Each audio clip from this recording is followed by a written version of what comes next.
Good morning, grand rising, everyone.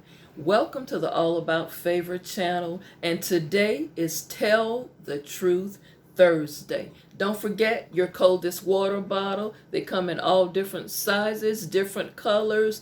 Please consider getting one. They keep things cold at least 36 hours, and they also have one for hot beverages. So please, when you go to their website, the coldest water bottle, if you would decide to order something, go ahead and just put All About Favor in your description to let them know that's a cue for them to give you a 10% off your order. Now, don't forget I have some merchandise coming up. I got some t-shirts coming. I'm going to get some polo shirts made, some coffee mugs made from All About Favor, and some special designs and different wordings that Pastor K loves to say. So now, welcome once again to Tell the Truth Thursday. I'm going to get right into it, and I am going to do a revisit or an update to some Tell the Truths. Let's start the first Tell the Truth off. Do you all recall a few weeks back I told you about the young lady who had a 23-year-old daughter and her sister had a 22-year-old daughter, and they were from her husband? They have children from the same man, and she's since been divorced from the man. This is the updated email that was sent to me. Good afternoon, Pastor KZ. This is me again. As you know my story, I'm continuing to journal, and I want to share more of my story with you and with the viewers. Pastor KZ, well, it came to a head. As I told you previously, my mother did not want to get involved, and she said the two of us, the two sisters, we need to just work it out. Well, it came to a head at my mama's birthday party, her 80th birthday party. We somehow all got together and wanted to celebrate and invited some friends over. Well, to speed this up, during the cleanup, after most of the guests had left and my mom was sitting enjoying her gifts and stuff, one of my other sisters who knew about this affair my sister was having with my then husband, she got to run in her mouth, and I admit she had a little bit too much to drink, and she got to talking. Well, long story short, this ended up in a knockdown, drag out fight between me and my sister who have children who are my children, half siblings. It was ugly. We tore that house up. Pastor K, I ain't gonna lie. I beat her down, and I don't feel bad about it. I beat her so bad, my daughter had to pull me off of her. And when I got off of her, I got on my other sister. Pastor K, it was a mess. We didn't even notice Mama sitting up over there crying. And Pastor K, I'm going to tell the truth about this. When I got through beating them down, I went over to my mama and I got in her face and I told her, you have done nothing in this family but covered up truths. You have let things go on for years and years and said nothing. And you talking about we need to work it out. Well, mama, what about you telling the truth sometime? Why don't you tell her, she called her sister's name, but I won't use her name. Why don't you tell her who her real daddy is? Mama, since you so perfect, tell the truth. It's your 80th birthday. Hey, you done made your Fourscore. You over 70. Why don't you tell my sister the truth who her real daddy is? Tell her Uncle Blank is her daddy. Wow. I told y'all that Tell the Truth Thursday was going to be a banger. Wait a minute. Just let me take a moment here. I need to take a moment here. Y'all had a birthday party for your mama. The guests left. Thank God the guests left. And y'all went to fighting? Your mama sitting over there crying, and then you blurts out another truth and get in your mama's face. I can even go and read the rest of this without even reading it to the viewers and tell y'all how this ended up. But I'm going to go ahead on with the letter. Let me go on further with this. She says, Pastor KZ, my other sister, the sneaky one, that's the one who is like, bring a bone, carry a bone, and try to step back like she ain't done nothing. She's the one next to me in age. She's a little older than me. How about she called the police? She called the police. The police came, and they didn't know who to take to jail. So, fortunately for us, none of us went to jail. Thank God for that. But now, we just got a mess now. Because now, some of my aunts and uncles, my mom's siblings, they done got drug in this mess. And I do feel bad for saying it. Now my sister like questioning who her daddy is, and I didn't mean to go that far with it, Pastor KZ, but I was upset. I was angry. And you have said repeatedly that is the worst thing to do when you're angry and upset, is to start talking. I knew when my other sisters went to drinking and running her mouth, I knew that was my cue to leave, but I don't know. Deep in my heart, I think I wanted to get her anyway. I don't know. I did go to one session of counseling. Pastor KZ, man, the counselor just I felt so bad and so ashamed. I don't even know if I want to go back. Listen,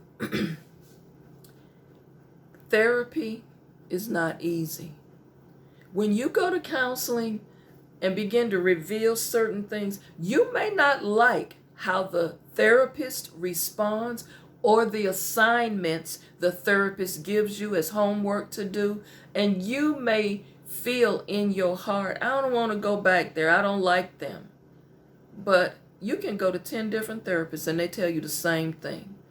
Sometimes hearing the truth, you might not like it. Now, I will agree that there's sometimes you and the therapist just do not click, but that doesn't mean stop going to therapy. That means just find another therapist that you click with. Because I know for a fact sometimes you just don't personalities don't click. And I like to use the illustration when people come to me for therapy. I like to tell them, now listen, when you buy a pair of shoes and you get the shoes home and the shoes don't fit right, do you stop wearing shoes? No. Next time you try them on before you buy them. Get the right size. So sometime when you get a therapist, you got to get the right fit, the right size for you. You have a mess on your hand. See, this, viewers, is what I was saying. When you go to drinking and you start blurting out things, when you are at family functions and things come out, you know that those are triggers. Going to events where there's family members who you are at odds with or have conflicts with or have problems with, or the young people say you got beef with, I strongly suggest if you go to those functions like birthday parties, family reunions, Thanksgiving dinners, which is coming up, Christmas dinners, I strongly advise you, after the meal is over, you need to figure out a way to get out of that space as soon as possible. Thank the guests and hug on the people you want to hug on. Excuse yourself and say, I got somewhere else to be, or I'm headed home, y'all. Because the longer you are there, and the longer, whether you're doing the drinking or somebody else doing the drinking, the longer you're there, it's going to be triggers.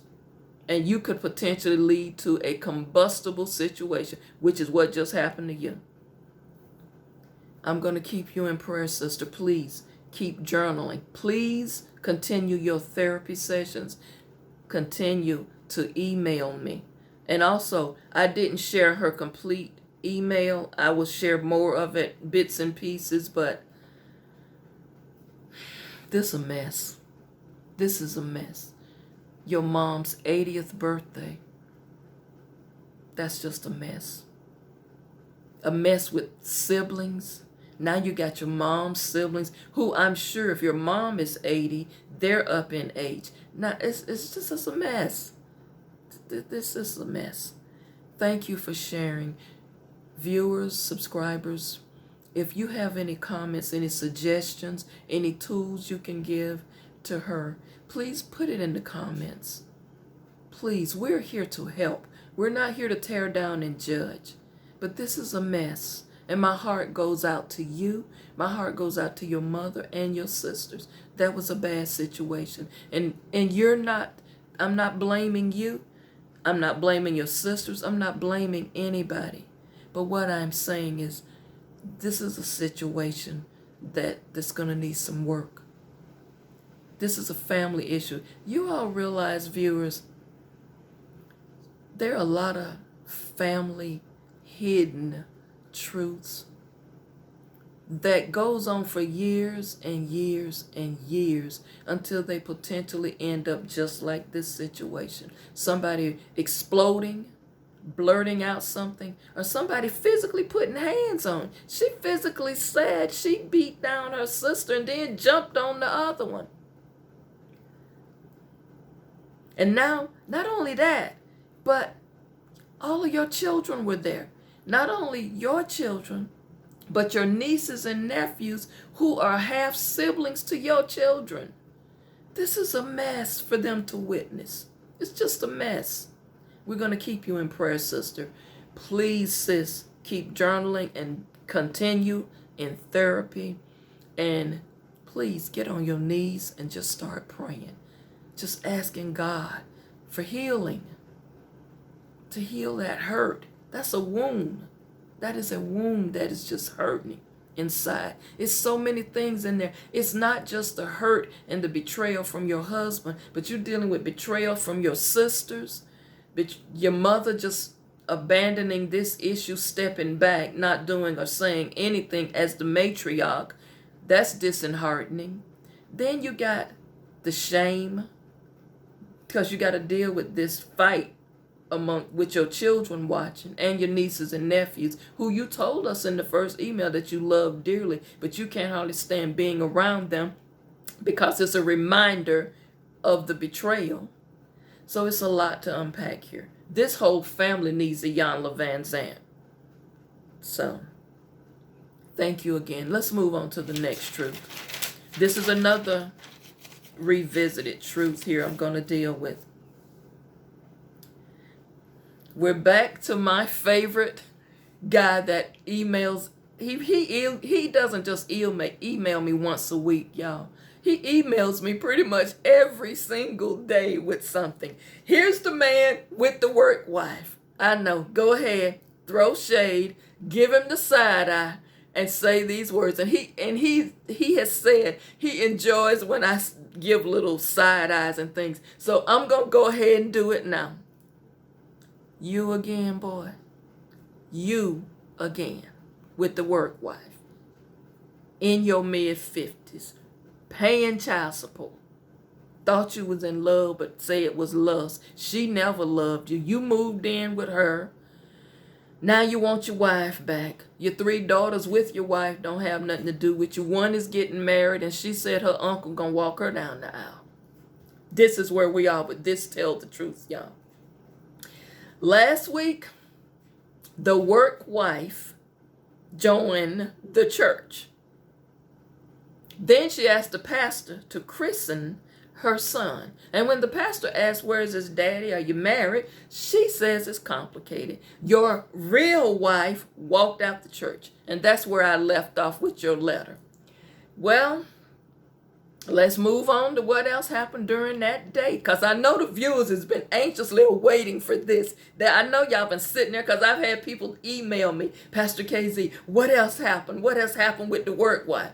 What happened was, after the wife left and went home, the husband went home. Now remember, he and the wife are not physically sleeping in the same bed, but he did go home. And he's just sleeping in one of the guest bedrooms. But he left the work wife. He left that apartment. Well, I'm sad to report, the work wife went to this woman's house that Sunday after church. She shows up there with the boy, the son, the little boy. Rang the doorbell. Y'all know what happened. One of the man's 3 daughters was there because they was going to have Sunday dinner. Well, one of the girls opened the door to the work wife, and she said to her, I'm so-and-so, I won't say her name. Me and your daddy, we was in a relationship, and this is your brother. So this was the day for the work wife to introduce the son to his 3 older sisters. And the sister with fiance was there too, by the way. He says, Pastor KZ, all I wanted to do was choke her out. I was on the verge of putting my hands on that woman, coming to my house like that. Who does that? I got an answer for you, bruh. Your work wife. That's who does that. Those women like that, that's what they do. That's what they do.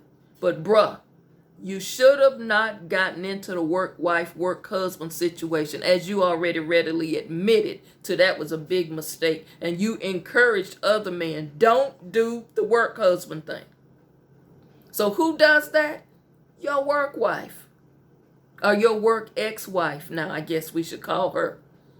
She introduced the boy to your daughters at your house. You let her come to the house? How she knew where you lived? That's my question. I'm side-eyeing you, bruh. How did she know where you live? Viewers, I'm going to tell you how she knew. He said, one night we was out and we had been to the club and I drove by to show her my home, how I was living, etc., etc. That's all I'm going to say about that, Pastor KZ, because this is already too much to unpack. So yeah, I showed her where I live, nice gated community, 2-car garage. Yeah, I was kind of bragging. You know, that was doing that to draw her in and letting her know, see, this how you can be living. This was in the interim stages of the work husband, work wife relationship. Maybe I'm wrong on this. For you male viewers out there, you men out there, do you take your woman to your wife's house where you live with your wife and children? I mean, I don't know. Just tell me what the deal is here. You take your side woman to your home. You take your side woman to your church. Who does that? Boy, bye. What's wrong with you? You are not 30. You are not 20. You is in your mid-50s. Boy, bye. This woman done come to your house. Let me get back. Y'all, I done got caught up. Let me get back.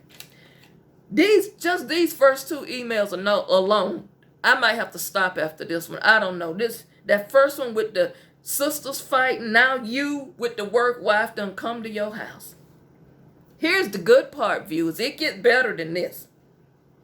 Well, as my ex-work wife, she walked in my house. She walked in after my daughter left the front door. My other 2 daughters and my wife was sitting at the dinner table. We were getting ready to have our meal. And she say, Daddy, this woman out here who joined the church today with the little boy, she out here saying that this our brother. All I wanted to do was pick up one of them butcher knives and just go out there at her. So then, here's the good part. She comes into the dining room and say, yeah, blank, she called him by his name. Yeah, I brought your son here. He should be able to have dinner too. Actually, I should eat dinner here too since we all family now. Pastor KZ, at that point, and my wife is a very quiet woman, real just peaceful woman. My wife jumped up from that table and she grabbed the work wife. Pastor KZ, I can't even begin to tell you how I felt. And he says, I'm going to even stop. I'm going to save the rest of this email for you to read next week. Because I'm going to write more about that. But I'm going to just stop with this one. This is how the day ended. With the work wife and my wife at a physical altercation. I don't know what to do, Pastor Casey. I told you last week this getting worse and worse. What can I do? First of all, bruh, thank you again for sharing. But bruh, you created a mess. You created this mess. Viewers, subscribers, what do y'all think? Now, let me ask you, bruh, did you start counseling? Have you considered it? What are you doing? Because sounds like this is getting worse and worse. Somebody need to get a restraining order, it seems like. Because now this woman done come to your house. She wouldn't have never known where you live had you not been thinking you were in love. But let me stop. Who does that? Who takes their woman to their home where their wife lives? Bruh, what were you thinking? No judgment here. No judgment here. You made a mistake. You made a mistake, and you've owned up to your mistake.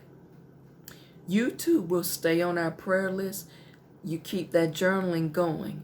Please get you an appointment as soon as possible and get yourself into therapy. But I think before you get to therapy, now you might need to get downtown to the clerk of the circuit court and fill out and get you a order of restraint on her. You need to keep this woman from coming to your house. You need to keep this. I don't think you can keep her from going to the church, but she can't come within 100 feet of you. You're going to have to do something, because now this work wife has violated the code.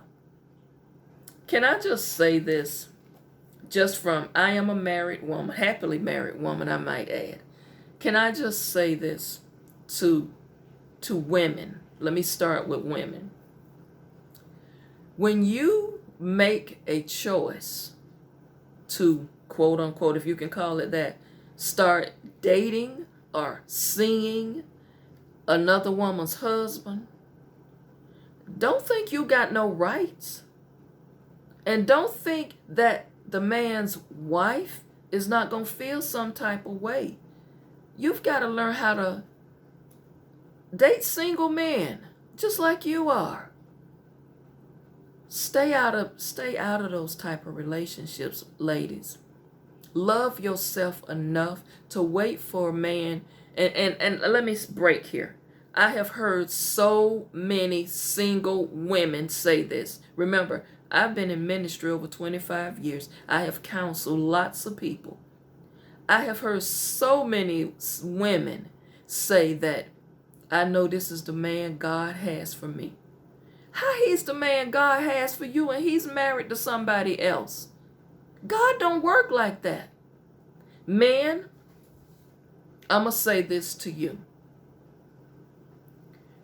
When you start telling outside women personal things about you and your wife, or your wife, when you start confiding in other women things about your wife, when you start doing those things, and then when you start befriending these women and taking these women to lunch and to dinner, going to over to their apartments or going to their house, I think you out of bounds. You're out of bounds. I'm just going to speak from my perspective, because if my husband came home and told me he got a work wife, that ain't going to sit well with me. That's just not going to sit well with me, because we made vows. We made vows, and our vows says, and I know most of the vows say the same thing, because I've married people. Marriage is sacred. The bed is undefiled. When you stand there, you say you cleave only to that one person. Ain't no open marriage in the Word of God. Now, if you're going to have that type of relationship saying you want to be in an open marriage, you might as well take the word marriage out of that and just stay single and date whoever you want to date. But, bruh, you created this mess, and you saying you want to get back with your wife. You're not going to get her back with all this mess going on. You're not going to get her back, because now your wife got to unpack the fact that, wait a minute, first, you bring this woman to the church we're members of. And she not enjoying this church, so I got to look at her. But back up. Also, she go to the same hairstylist I go to. So I got to sit up in the beauty salon and listen at people laugh and talk about her and laugh and talk about what a fool I am for even considering staying in this marriage. Then this woman come to our home. Honey, how you do this? How you think I'm just going to forgive you and just let this go when all the time it's something with this work wife of yours? I'm sick of you. Doesn't mean she doesn't love you. You have hurt this woman. You have embarrassed her. You have humiliated her. This woman is a broken woman. This marriage, I don't know. At first I was thinking it was fractured, but maybe it's broken and need to be totally revamped. Sir, I'm not saying she won't forgive you. I'm not saying that restoration and this marriage is irreparable. What I'm saying is you got a mess on your hand, and it starts with you. You know, I used to hear the old school men say they ain't gonna have no woman on the outside that they can't control. You can't control this woman. You need to have a conversation with this woman and tell her, first of all, don't you come to my house again. Even though you were a fool and you took her to your house to show it off to her. I think it's more to this story. I think you did more than just drive by with her to show her the house. Bruh, it's something missing here. It's something missing. Okay, viewers, it is something missing. And I'm going to tell you what's missing. And I'm going to tell you this little tidbit that he shared. Okay, Pastor KZ, I didn't tell you the full truth. I did more than just drive by my house with her. She done been in my house with me. I ain't gonna even read the rest of this here. What else went on there? I told you, when I hear something, even I know when you hear stuff, you can tell when it's gaps and something missing from the story. Thank you for being honest. We're going to unpack more of this email. Keep writing me. You write me every day, so continue to do so. And everybody, I want to thank all of you. I'm not going to share any more truths today. I told you, Tell the Truth Thursday is something. It's so much stuff going on out there. I will share one more thing with you on Tell the Truth Thursday. Remember the man of God I told you that was dealing with his sexuality? He did send me another email with an update. I was going to share that today, but I'm short on time right now. I'm trying to keep this under 30 minutes for Tell the Truth Thursday. I will remember to share that probably next week. I won't share it the week of Thanksgiving Day because I'm going to be off that day. But I do remember that he wanted me to give you all an update. Thank you again for watching. Continue to like the videos, share the videos, and subscribe. I appreciate your support. And just please make some comments and hit the thumbs up button. Thank you. This has been Pastor KZ. Remember, always stay focused and stay favored. Things are going to work out just fine. Keep journaling. I'll see you again.